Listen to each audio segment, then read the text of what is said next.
दोस्तों, अगर आपके बर्ड्स ब्रीड नहीं कर रहे हैं, चाहे वो जावा हों, चाहे कॉकटेल हों, चाहे लव बर्ड्स हों, चाहे फिंचेस हों, चाहे बजीज़ हों, तो आप मेरी ये बातें ज़रूर अपने सेटअप पर अप्लाई करें। आपको बहुत फ़ायदा होगा। अपने सेटअप में ये तब्दीलियां करें, ये बातें अपनाएं जो मैं आपको बता रहा हूं, और आप हैरान हो जाएंगे। आपके पास बहुत अच्छी ब्रीड आएगी। तो ये बातें ज़रूर जान लें। तो चलिए वीडियो को शुरू करते हैं। देखिए दोस्तों, एक बात ज़रूर याद रखें, परिंदों को हम समझा नहीं सकते। परिंदे हमारी ज़बान नहीं समझ सकते, लेकिन हम उन्हें समझ सकते हैं। ठीक है, उनकी एक्टिविटी को देखकर। तो हमें परिंदे को समझना चाहिए, उनको ऑब्जर्व करना चाहिए कि वो क्या चाह रहे हैं। क्या परिंदा बीमार है, क्या परिंदा सुस्त है, क्या परिंदे को किसी किस्म की कमज़ोरी है, या वो अपनी खुराक नहीं सही से खा रहा, या वो खा ही नहीं रहा। ये सब चीज़ें हमें समझनी चाहिए, और इन चीज़ों को नोट करके ये मसला हमेशा के लिए हल करना चाहिए। मिसाल के तौर पर अगर आपका बर्ड सही से खा नहीं रहा, अब बात करते हैं जावा की। अगर आपकी जावा स्पैरो मोटी कंगनी सही से नहीं खा रही, तो आप उसे कैनरी सीड दें, साथ में टोटा चावल भी उसके दाने में ऐड करें। इसी तरीके से अगर आपके बजीज़ बाजरा नहीं खा रहे हैं, तो आप उसे कंगनी के ऊपर लाएं, मोटी कंगनी पे लाएं, बारीक कंगनी पे लाएं,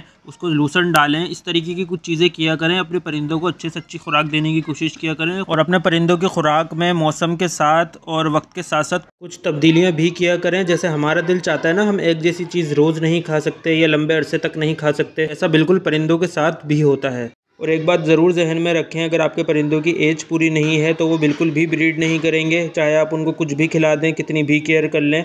दोस्तों, ये कंपलसरी बात है कि परिंदे की एज पूरी हो। आपके परिंदे जब भी ब्रीड नहीं करते, जब बहुत ज़्यादा आमदोरफ्त हो, जिस जगह पे आपने रखे हुए हैं परिंदे, बच्चे आते जाते हों या हम लोग आते जाते हों, मुसलसल आते जाते हों, तो ऐसी जगह पे भी परिंदे ना रखें, वो ब्रीड नहीं करेंगे। अगर उसकी जगह पे कोई कुत्ता आ रहा है, कोई बिल्ली आ रही है, छिपकली आ रही है, चूहे आ रहे हैं, तो आप जो है वो ऐसी जगह से परिंदे को महफूज रखें, किसी प्रॉपर बंद जगह में रखें, ताकि इस तरीके के परिंदे को डिस्टर्बेंस ना हो। जब परिंदा अपने आप को ही सिक्योर महसूस नहीं करेगा, तो वो अंडे बच्चे कहाँ से करेगा? अंडे बच्चे करके क्यों अपने बच्चों को, अंडों को वो ख़तरे में डालेगा? आप ज़रा खुद सोचें, परिंदे की साइकोलॉजी को भी ज़रा समझा करें। अगर परिंदों के पास सनलाइट नहीं आती, कुछ परिंदे ऐसे हैं जिनको सनलाइट की बहुत ज़्यादा ज़रूरत नहीं होती, जैसे बजीज़ को बहुत ज़्यादा ज़रूरत नहीं है सनलाइट की, है बिल्कुल है, मैं मानता हूँ, लेकिन जावा को बहुत ज़्यादा ज़रूरत है।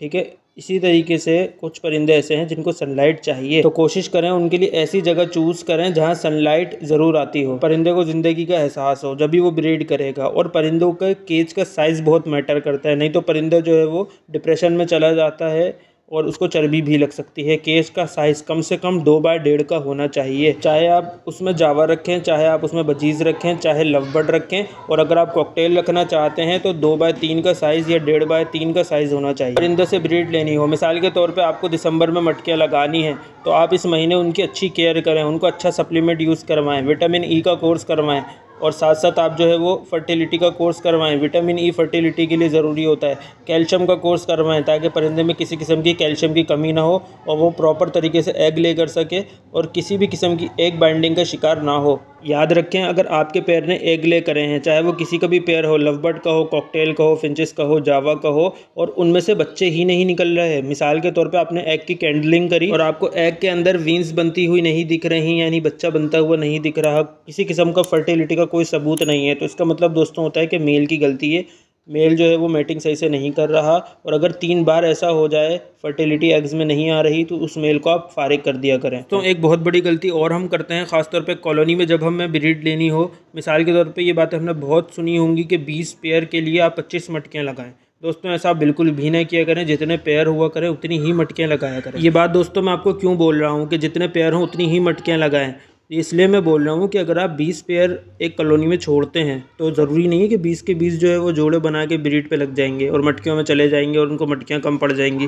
ऐसा बिल्कुल भी नहीं होता। 20 में से मुश्किल से 13-14 पेयर, 12 पेयर जो है वो ब्रीड पर आते हैं, बाकी मटकियाँ खाली पड़ी रहती हैं, और आहिस्ता आहिस्ता कर कर वो ब्रीड पर आते हैं, जोड़े बनते हैं।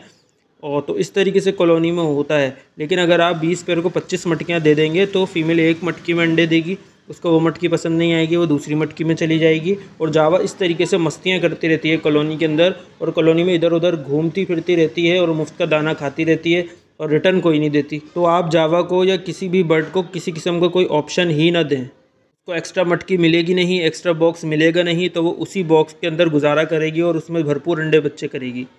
अब दोस्तों, एक आखिरी और सबसे अहम बात करके इस वीडियो को मैं ख़त्म करता हूँ। देखें दोस्तों, अगर आप अपने परिंदों से ब्रीड लेना चाहते हैं, एक ब्रीडर पेयर आपने तैयार किया पट्ठों से।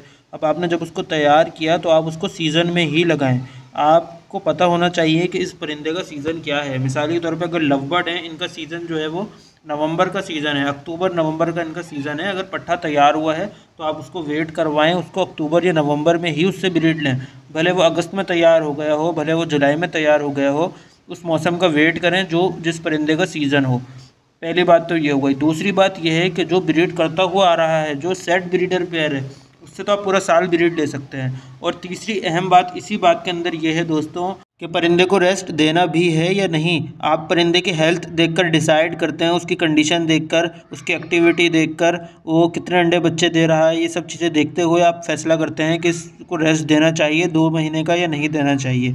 कभी नहीं देने की ज़रूरत पड़ती है और कभी ज़रूरत होती है हम नहीं देते। इस चीज़ पे भी ज़रा गौर करें, कब रेस्ट देना है कब नहीं देना।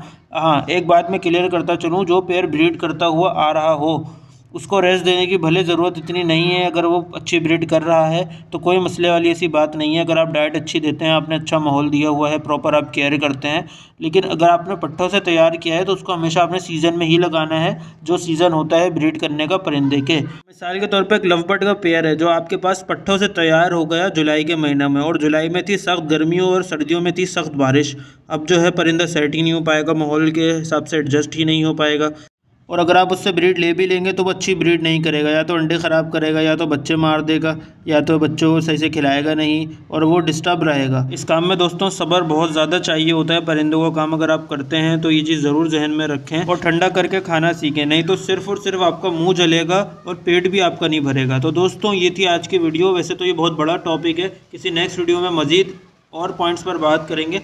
अगर आपको वीडियो पसंद आई है लाइक करना ना भूलें, चैनल पे नए तो सब्सक्राइब करें। अब मुलाकात होती है आपसे नेक्स्ट वीडियो में। अपना बहुत ज़्यादा ख्याल रखिएगा। अल्लाह हाफ़िज़।